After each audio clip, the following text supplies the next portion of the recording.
தத்துவமில்லாத தலைவர் ரசிகர்களாக உருவாக்க முடியும் அப்படிங்கிற சொல்ற வசனம் வந்து இப்போ அரசியல் பொருந்த மாதிரி இருக்கு. அது அந்த உரையாடல்ல இவ்வளவு உரையாடல் இருக்கு, அதை மட்டும் எல்லாரும் குறி வச்சு கேட்குறீங்களே, ஏதோ அர்த்தம். அது இந்த படத்துல வர்றதுன்னு இல்லை. அது நீங்க எதையோ ஒன்று எடுத்துக்கிட்டு பேசக்கூடாது. யதார்த்தமா நீங்க பாருங்க, தனி மனிதன் தலைமை இருக்கக்கூடாது. தனி மனிதனை அபிமானங்களை வைத்து தலைமை இருக்கக்கூடாது. எந்த ஒரு போராட்ட வரலாறும் எதுவுமே தத்துவத்தை தான் தலைமை இருக்கணும். இப்ப எங்க முன்னோர்களை எடுத்துக்கிறங்க, எங்க முன்னோர்களை இப்ப அரசியல் தலைமையில் எடுத்துக்கிறங்க. கியாபி விஸ்வநாதன், அண்ணல் தங்கோ, எங்க ஐயா, எங்களுடைய கட்சியினுடைய நிறுவனர் தோற்றுனர் சீபா ஆதித்தனர், மாப்போ சிவஞானம் போன்ற எண்ணற்ற பெருமக்கள் வந்தாங்க. மறைமலை அடிகள், திருவிக்கா, இப்படி பல பேர் எங்க தத்துவத்தின் முன்னத்தியர்கள். அயோத்தியாச பண்டிதர், எட்டமலை சீனிவாசன், சிங்காரவேலர், ஜீவானந்தம், உங்களுக்கு தெரியும் தெய்வ திருமணம், முத்துராமலிங்க தேவர், எங்க பாட்டனார் வஉசி, இப்படி எல்லோரும் முன்னோர்கள். ஆனால் அவர்கள் எல்லாம் வந்து முன்வைத்த கோட்பாடுகள் தான் இன்னும் வாழ்ந்துகிட்டு இருக்கே ஒழியா, அதை தான் நீங்க பார்க்கணும், அதை தான் பார்க்கணும். இப்ப இதுல இருக்கிற நிறைய வார்த்தைகள் வந்து எங்க தலைவரே எங்களுக்கு கற்பிச்சதான். குறிப்பா நீங்க அங்க போய் நீங்க போங்க, உங்களுக்கு என்ன செய்யணும்னு தெரிய வந்துருங்கிறது எனக்கு அவர் சொன்னதுதான் நான் பல தடவை சொல்லியிருக்கேன். இப்ப தனி மனிதனை அபிமானத்துல தலைமை இருக்கிறதை விட்டுட்டு தத்துவத்தை தலைமை இருக்கிறது தான் உலகம் பூரா நிகழ்ந்திருக்கு. அந்த மாதிரி இப்போ இயக்கங்கள் தான் வென்றிருக்கு. அதை தான் அவர் சொல்றாரு. சரியான தத்துவ நிலைப்பாடு இல்லாம இருந்தா இப்ப நீங்க எல்லாருமே நீங்க எங்க இருக்கிறீங்க, கூட்டணி வைக்காம எப்படி வெல்ல முடியும்னு, இது எவ்வளவு பெரிய தடுமாற்றமான ஒரு கேள்வி. ஒரு கட்சியோட நான் கூட்டணி வைக்கணும்னா நான் ஏன் தனியா கட்சி வைக்கணும்? இதுக்கு உங்கள்கிட்ட பதில் இருக்கா? ஒரு கட்சி இருக்குது, அது ஒரு கோட்பாடை வச்சு போகுது. நான் ஒரு கட்சி வச்சிருக்கேன், நான் என்ன கோட்பாடை சொல்லி கட்சி ஆரம்பிச்சேன்?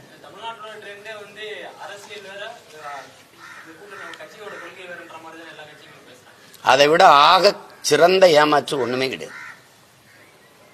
அது வேற, அது வேற. அது எப்படி நீங்க சொல்லுவீங்க? அரசியல் வேறன்னா அரசியல் யாருக்காக செய்யறது?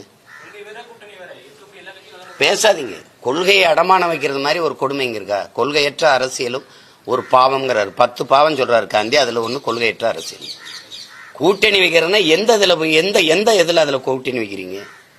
அப்ப தனிய கொள்கை இருக்கு. அந்த கட்சியோட போய் சேர்ந்துட்டு போயிடலாமே. அந்த கட்சி எந்த கட்சியோட கூட்டணி வைக்கிறோமோ 10 கட்சிகள் சேர்ந்து ஒரு கட்சியோட கூட்டணி வைக்கும்போது தனித்தனியா கட்சி தேவையில்லையே. அந்த வீட்டுல தான் சாப்பிடுவோம், அந்த வீட்டுல தான் உறங்குவோம்னா தனியா உங்களுக்கு வீடு எதுக்கு? அந்த வீட்டுல குடியிருந்துட்டு போலாம்ல.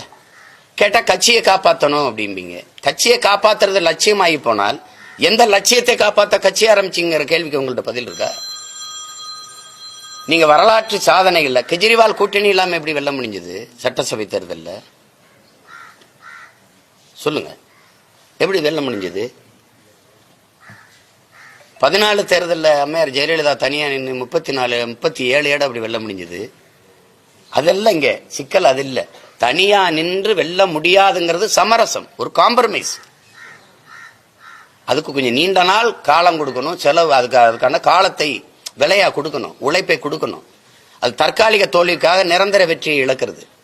அதனால அது அந்த சமரசங்கள் வந்துருது. அதனால நீங்க எடுத்தோடனே என்னன்னா அந்த இப்படி சொல்றாரு தத்துவம் இல்லாத தலைமை அப்படின்னு. அது தத்துவம் இல்லாத தலைமைன்னு யாருக்கு இல்லை, எனக்கும் சேர்த்துத்தான், நாளைக்கு வந்தாலும் உங்களுக்கும் சேர்த்துத்தான். ஒரு என்ன கோட்பாட்டை முன்வைக்கிறீர்களோ அதுல சமரசம் இல்லாத இறுதி வரை உறுதியாக நின்று போராடுகிறீங்களா, தோல்வியோ வெற்றியோ அதுல நிக்கிறீங்களா, அதை வச்சுதான் உங்களுக்கு மக்களுக்கு ஆதரவும் அதை ஏற்கிறது எதிர்க்கிறது முடிவு செய்யப்படும். அதனால அது அந்த உரையாடலை நான் ஏற்கிறேன். அது மிக சரியா சொல்லியிருக்கிறாரு. சரியான நேரத்தில் தம்பி சொல்லியிருக்கதா நான் நினைக்கிறேன்.